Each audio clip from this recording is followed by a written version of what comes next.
नमस्कार मित्रों, आज हम सीखेंगे कि एक उपक्रम में विनियोग क्रियाओं से रोकड़ प्रवाह कैसे होता है और इस संबंध में कौन-कौन सी क्रियाएं आएंगी। तो एक प्रश्न के माध्यम से इसको हम समझेंगे। निम्न सूचनाओं से विनियोग संबंधी क्रियाओं से रोकड़ प्रवाह की गणना कीजिए। यह 2 वर्षों के आंकड़े दिए गए हैं, 2016-17 और 2017-18। तो पेटेंट पेटेंट है 2016-17 में 90,000 का और 17-18 में 1,15,000 रुपये का। इसके बाद भूमि 1,00,000 रुपये की और यहाँ पर है 90,000 रुपये की। संयंत्र एवं मशीनरी 1,80,000 के और 17-18 में 1,70,000 रुपये के। फर्नीचर दिया है 16-17 में 1,00,000 रुपये का और 17-18 में 2,25,000 के। 10% निवेश अर्थात विनियोग यह दिया है 16-17 में 2,00,000 रुपये के और 2017-18 में 1,80,000 रुपये के। तो इन आंकड़ों के आधार पर हम विनियोग संबंधी क्रियाओं का अध्ययन करेंगे, लेकिन इसके पहले हम समझें कि विनियोग क्रियाएं होती क्या हैं। आइए समझते हैं कि विनियोग क्रियाओं से क्या आशय है। जब किसी उपक्रम में स्थायी संपत्तियों एवं दीर्घकालीन विनियोगों का क्रय विक्रय में जो रोकड़ का आना जाना होता है, उसे ही हम विनियोग संबंधी क्रियाओं से रोकड़ प्रवाह कहते हैं। आइए हम इसको समझते हैं कि वे कौन सी क्रियाएं हैं जो विनियोग संबंधी क्रियाओं के अंतर्गत आती हैं। तो इसमें हम देखते हैं क्या होता है विनियोग क्रियाओं से रोकड़ प्रवाह। यहाँ आप देखें कि रोकड़ का जो आगमन है वह इन क्रियाओं से होता है, जैसे स्थायी संपत्तियों के विक्रय पर रोकड़ की प्राप्ति। मतलब एक उपक्रम के पास जो भूमि, भवन, फर्नीचर, यंत्र इत्यादि है, जिन्हें हम स्थायी संपत्तियां कहते हैं, इनका विक्रय करने पर उसे जो रोकड़ की प्राप्ति होती है वह विनियोग संबंधी क्रियाओं से रोकड़ का आगमन होगा। इसी तरह से जो विनियोग हैं अर्थात जो दीर्घकालीन विनियोग हैं, इनके विक्रय पर भी एक उपक्रम को रोकड़ की प्राप्ति होती है। यहाँ विनियोग का मतलब जब एक कंपनी अन्य कंपनी के ऋण पत्र या अंश पत्र खरीदती है तो वह विनियोग कहलाता है। इसी प्रकार से अन्य कंपनी के अंशों पर प्राप्त लाभांश, मतलब जब एक कंपनी किसी अन्य कंपनी के अंशों में अपना विनियोग करती है अर्थात उसके अंश खरीदती है, तो उन खरीदे हुए अंशों पर उसे जो लाभांश प्राप्त होता है वह भी विनियोग क्रिया के अंतर्गत आता है। इसी तरह से ऋण पत्रों पर प्राप्त ब्याज, एक कंपनी ने अन्य कंपनी के ऋण पत्रों में विनियोग किया है अर्थात ऋण पत्र खरीदे हैं, तो इन ऋण पत्रों पर उसे जो ब्याज प्राप्त होगा कंपनी को, वह भी विनियोग संबंधी क्रियाओं के अंतर्गत शामिल किए जाएंगे। तो ये तो हुआ रोकड़ का आगमन। इसी तरह से हम रोकड़ का बहिर्गमन समझते हैं।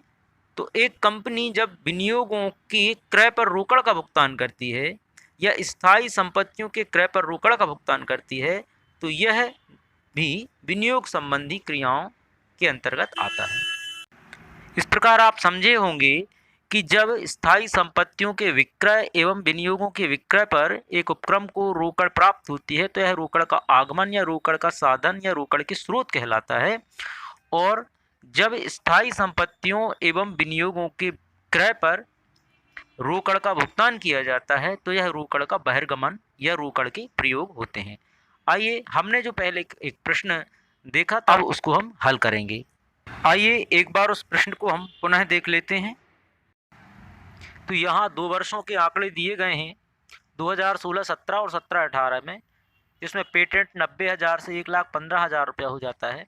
भूमि 1,00,000 रुपये से 90,000, संयंत्र एवं मशीनरी 1,80,000 से 1,70,000 रुपया, फर्नीचर 1,00,000 से 2,25,000 और 10% निवेश अर्थात विनियोग 2,00,000 से 1,80,000। तो आइए हम समझते हैं विनियोग क्रियाएं से रोकड़ प्रवाह हम किस प्रकार ज्ञात करेंगे।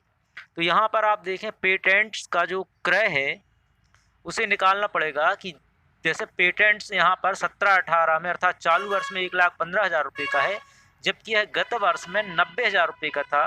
इस प्रकार 25,000 रुपये का पेटेंट बढ़ा है। यह इसलिए बढ़ा है क्योंकि हमने पेटेंट्स को क्रय किए हैं।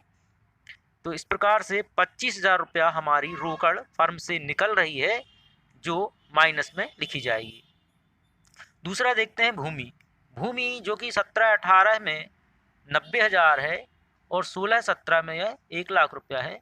तो भूमि में पिछले वर्ष की तुलना में कमी हुई है, इसका मतलब हमने भूमि का विक्रय किया है, तो भूमि के विक्रय करने से 10,000 रुपया फर्म को प्राप्त होते हैं, रोकड़ का यह आगमन होगा।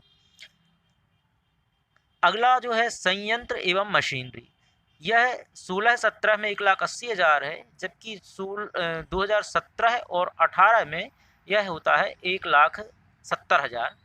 हम यहाँ देखते हैं कि संयंत्र एवं मशीनरी में पिछले वर्ष की तुलना में 10,000 रुपये की कमी आई है, जो कि विक्रय के कारण आई है। अतः यहाँ पर जो संयंत्र एवं मशीनरी की कमी है, यह 10,000 रुपये की मशीनरी का विक्रय करने के कारण आई है। अतः रोकड़ में यहाँ पर वृद्धि होती है, यह रोकड़ का आगमन होगा।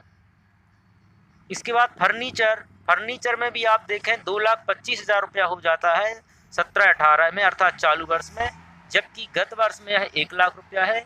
यहाँ पर 1,25,000 रुपये की जो वृद्धि हुई है, यह इसलिए हुई है, इसमें फर्नीचर का हमने क्रय किया है। फर्नीचर के क्रय से 1,25,000 रुपया रोकड़ फर्म से बाहर जाती है, तो यह रोकड़ का बहिर्गमन होगा, अर्थात यहाँ रोकड़ में कमी आएगी, इसे हम घटाएंगे। अगला है जो अंतिम 10% निवेश अर्थात विनियोग, चालू वर्ष में 1,80,000 है, जो गत वर्ष की तुलना में 20,000 रुपया कम है। तो 10% का 10% निवेश का जो विक्रय हुआ है, इस कारण इसमें कमी आई है, हमने विनियोग बेच दिए हैं, तो 20,000 रुपये की जो कमी है, यह रोकड़ का आगमन होगा। इस प्रकार से हमने देखा कि पेटेंट्स का क्रय 25,000 रुपया, जिससे रोकड़ गई, भूमि का विक्रय हुआ 10,000, जिससे रोकड़ आई, संयंत्र एवं मशीनरी का विक्रय हुआ है, जिससे रोकड़ आई है, फर्नीचर का क्रय हुआ है 1,25,000 रुपये का, जिसमें रोकड़ गई है, और 10% निवेश का विक्रय हुआ है, जिसमें रोकड़ आई है। इस तरह से हम जो हमारे प्लस वाले जितनी अमाउंट्स हैं और जो माइनस वाली अमाउंट्स हैं, इनके टोटल करके हम इनका अंतर निकालेंगे, जो कि हमारा माइनस में आता है 1,10,000 रुपया। यह विनियोगों से रोकड़ में कमी कहलाएगी। अर्थात हमने समझा होगा कि विनियोग संबंधी क्रियाओं से रोकड़ प्रवाह की गणना कैसे करते हैं।